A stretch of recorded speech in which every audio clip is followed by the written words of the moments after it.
Alors aujourd'hui, je vais vous présenter une application que j'ai faite qui me permet d'insérer des points, des polygones ou des cercles sur une carte et de les enregistrer dans la base de données. Une base de données PostgreSQL. Donc voici un exemple. Ici, je vais mettre un point. Après, je fais initialiser les points à partir de la carte. Et voilà. Donc on retrouve les coordonnées, la longitude, moins 109 et la latitude, 49,2 du point. Donc si j'actualise, donc là, il n'y a aucun point sur la carte. Maintenant, je fais initialiser. Il y a un point ici, bien sûr, le point que j'ai entré dans la base de données. Je fais initialiser la carte à partir des points. Et voilà, le point a été restitué sur la carte. Donc, je vais ajouter quelques points en plus. 3 points, 4 points, bon 5. Je vais supprimer ce point-là. Donc, je vais initialiser les 5 points. Voilà. Maintenant, j'actualise. J'initialise les points et on retrouve les 5 points. Alors, pour la partie graphique, j'utilisais OpenLayer. Par exemple, OpenLayer, qui est un outil qui permet de gérer différents types de cartes. Après, pour la partie présentation du DataGreen ici là, j'ai utilisé la bibliothèque Extend.js qui est faite par Senshea.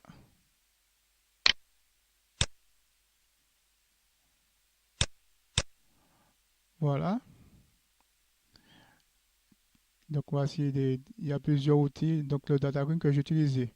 Maintenant pour la partie programmation, j'ai utilisé avec Java Spring Boot. Et pour la partie accès à la base de données, donc la base de données, j'ai utilisé l'extension PostGIS qui permet d'ajouter à une base de données PostgreSQL les outils pour gérer tout ce qui est latitude, longitude et aussi d'autres outils intéressants.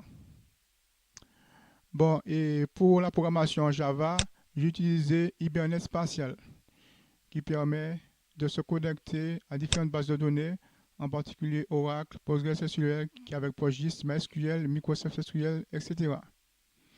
Donc c'est une extension qui permet de gérer les données géographiques.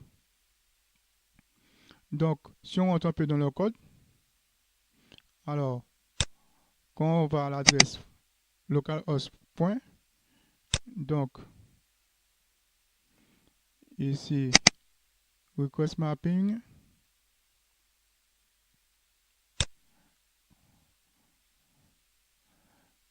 et voilà ici on va nous rediriger vers la page liste JSP. Donc voici la page liste JSP. Donc ça va initialiser un modèle, un store dont le nom c'est product store et qui va récupérer les données à l'adresse .list. Donc à la .list, on part dans le contrôleur, .list, un objet de type JSON qui va retourner. Il prend trois choses en paramètre, la page, start et limit. Et peut-être un objet filter, c'est pour si on veut filtrer des données. Et il retourne grâce à un service qui va chercher tous les points, il retourne un objet de type JSON. JSON, voilà. Donc, quand on a les objets de type JSON, on les affiche dans un grid panel, SN grid panel. Donc, voici les données qu'on récupère qui viennent du store, product store. Et on affiche les données, l'IDE, le name, la longitude, latitude, la longitude.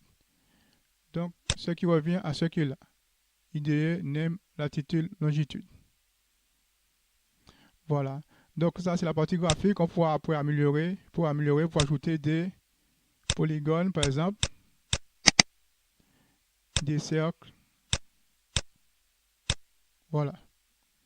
Bon, eh bien, merci de votre attention. À bientôt.